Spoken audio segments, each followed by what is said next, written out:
Sagittarius.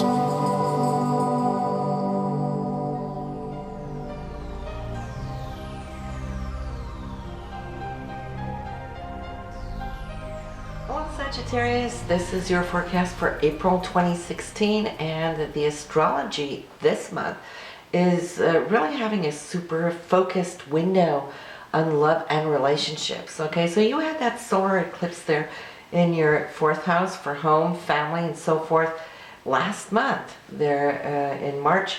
But here in April, you got the sun, you got the new moon, you got Mercury and Uranus here in the fifth house. It's all about love. It's about relationships. It's self-expression. It's creativity. It's the businesses that you own if you're not working for some corporate. So you're going to find this to be a super creative month where there's a lot of joy, happiness, and laughter. And I feel that that's something that you Sagittarius can really come to appreciate. You love laughter, right? That's just the happy-go-lucky nature of your ruler, Jupiter. Speaking of Jupiter, your ruler, it is cruising through your 10th house of career. And currently retrograde, which it will be until that of May 10th, giving you somewhat of an extended time period here to kind of look back at other opportunities that might have presented itself earlier that might come back around now. So keep your eyes peeled to see what could possibly come to surface. But you're really looking at the nitty-gritty, analyzing those things where you know your talents and skills lie in. Speaking of talents and skills, you know, the fifth house is all about that. And this month in April, this is where you're really going to be looking at what it is you desire to do in the long run. So there might be some surprises or some epiphanies that may come this month. And of course, having the new moon here as well, that's the time that we put down our intentions. So now when you're feeling that this is a great month, this is on the 7th, mind you, try to think about that you don't just want it to be here now and gone next month.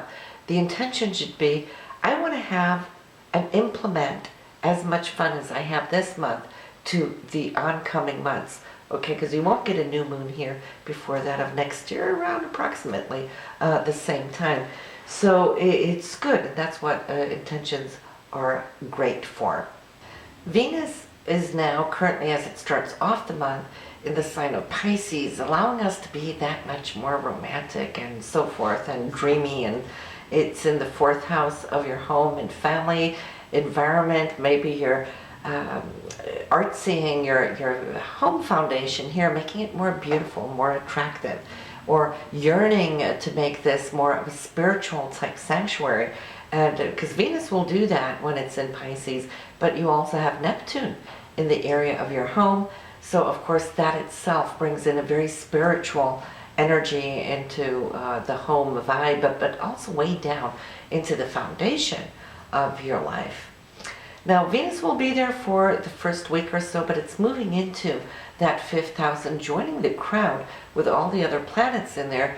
So when you add Venus to the fifth house, well, here we're talking about a lot of love and joy and happiness and wanting to just hang free and loose, but also to be out and about, because all these planets will be in the sign of Aries.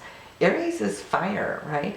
And so when Venus comes into it, it wants to do maybe a little bit more outdoorsy things and challenge yourself with competition and so forth. And you might see some of your creative talents might want to be a little bit more competitive too this month. So if you do or dabble within the arts, this would be a great time for you to get it out there. Why?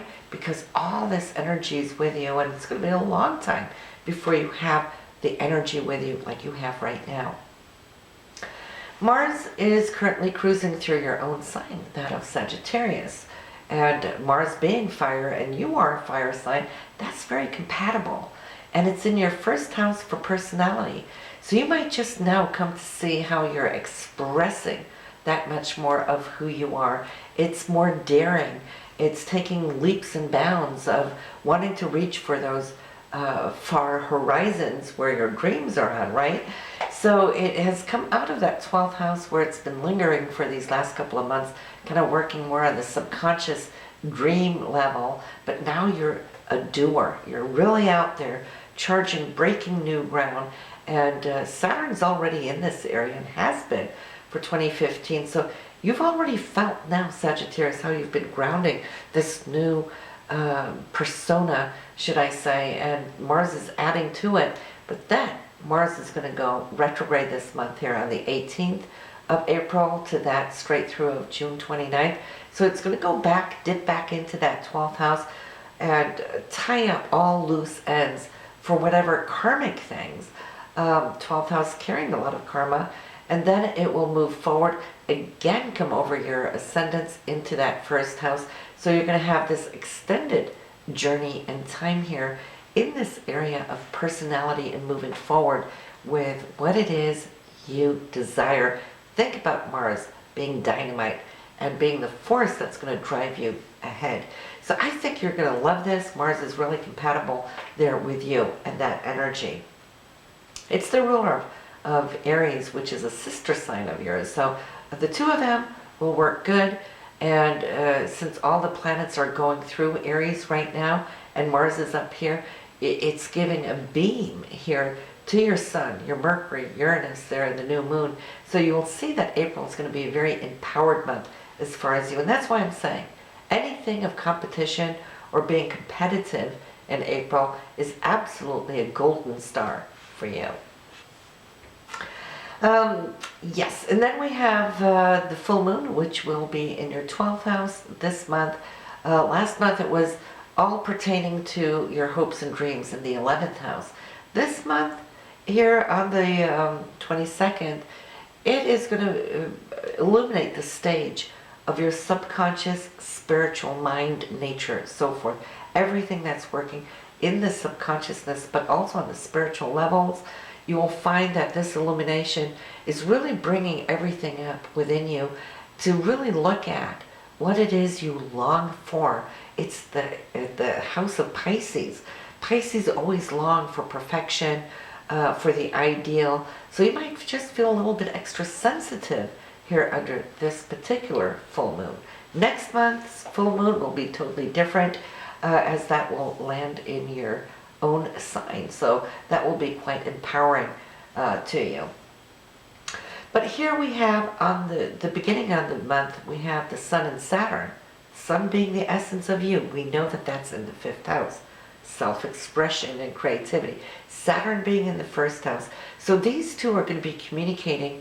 A trine is a 120 degrees angle, which is harmonious. So I see something coming together for you on the 5th you're going to be very proud of. And I feel it's something you've toiled for, all right? On the 7th, we have the new moon in that 5th house. So that's new beginnings. That is where we put down our intentions. And your intention is, I want to be like this all year. I don't just want to be like this month. I want to take this creativity, this joy, this happiness, this romantic feeling that I have, or the business that I own. I really want to give it the spark that I'm feeling this month. So that's a great intention. Don't forget though to write your abundance check to yourself. You can be very lucky in April because the 5th house is all about luck, winning or gambling or something, taking a risk, a chance, right? So I can't see your personal chart from where I sit. This is your solar scope. In your personal chart, this cluster of the 5th house planets might show up in a totally different area of your chart, but it could help. Since I can't see your personal chart, it will always help to listen to your moon and rising sign, because these planets will also move to different area in those readings too. So do listen always to your moon and rising sign as well. On the 9th, we have the unexpected. It's the Sun conjuncting on Uranus. This happens once a year for a day when the Sun moves beyond the same degree as Uranus. For you, that's that 5th house. You'll be hearing me talking a lot about the fifth house because that's that main window which is really flashing for you right now. So something unexpected on the 9th, which is really nice, should be powerful, should be felt really strong. It could also be you downloading some kind of higher thought. Uranus is our higher consciousness. So sometimes we feel that we get an epiphany, which is like a full download, a zip file opening up. So an exciting day there on the 9th. On the 12th, you want to put that on your calendar. This is a romantic day. Venus and Mars also in a beautiful trine aspect. So you could feel that things are resonating. It's harmonized between you and your partner. A great time to go do something fun. And should you be single, Sagittarius, this could be a great time to meet somebody. On the 14th, here we have, straight from the 12th through to the 18th, we have a beautiful week. Starting off on the 12th with Venus and Mars, but then we have the messenger, Mercury, coming in with great news from Jupiter. And Jupiter is always full of abundance. Okay, so generosity. Here's some good news coming in. Could be from the area of where you work, your career, either as far as your career per se or from somebody that you work with in the workspace. But definitely Jupiter always wants to see something positive. It could be a gift. It might be news of a raise. It could be something creative, opening up a new challenge, for example. Or maybe even that you will find a dream job that you'd like to put in the application for. So keep your eyes peeled for it. On the 17th, more great news. This is Mercury now, the messenger, bringing a Plutonian message. Pluto's always about transformation. Transformation for you, where you have been transformed for a very long time, is your income sector. So when we have good news, that should be something now coming in here that can increase maybe more money being developed. On the 17th, the 18th, Venus, which rules love and also romance, coming here together with Saturn. Saturn is where you're trying to perfect now your path, where you're heading, the responsibility that you're taking upon yourself and have been taking upon yourself this last year. Well, when Venus comes along, you could say it could be a female in your life. If you're a male, it could be your partner. But it could also be something about news and creativity, since Venus now is in that 5th house for love and romance, but also for business and your creative skills and talents.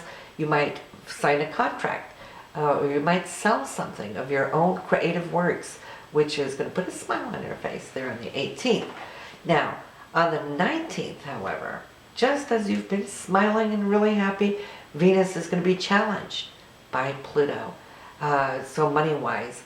So maybe, yes, you have the promise of something on the 18th. If you didn't sign, well, it could be negotiated on the 19th. You may not see eye to eye on that, Sagittarius, because the square is always a challenge that can be a little difficult.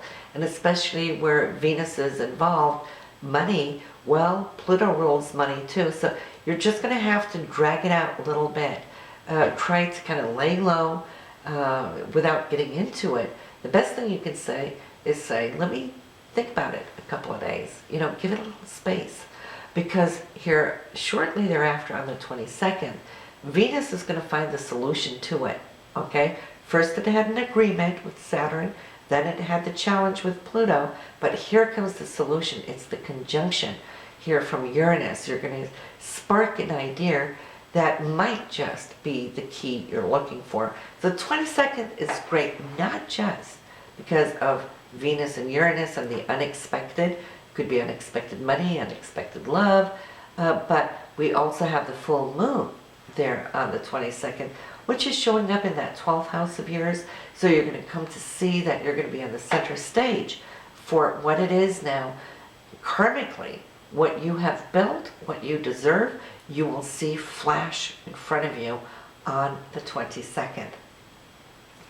We have a couple of retrogrades. We've got Mars going retrograde at the 18th of April to June 29th. You might want to make a note of it. We have Pluto on the 19th going retrograde until that of September 26th. And then we have Mercury on the 29th at the end of the month, which will retrograde for approximately 3 to 3.5 weeks. And so it will jump into that 6th house, retrograde back into the 5th house, give you some time to wrap up all those loose ends. Try to avoid any contract signing after the 29th for those 3.5 weeks, if you can. Sometimes the show must go on, right? So, but at least now you have those dates, and you might want to listen to that moon or rising sign. But also, your taroscopes will give you added information of what the cards can show up for you here in April. So make sure you listen to those too. And I'll see you there in May right now.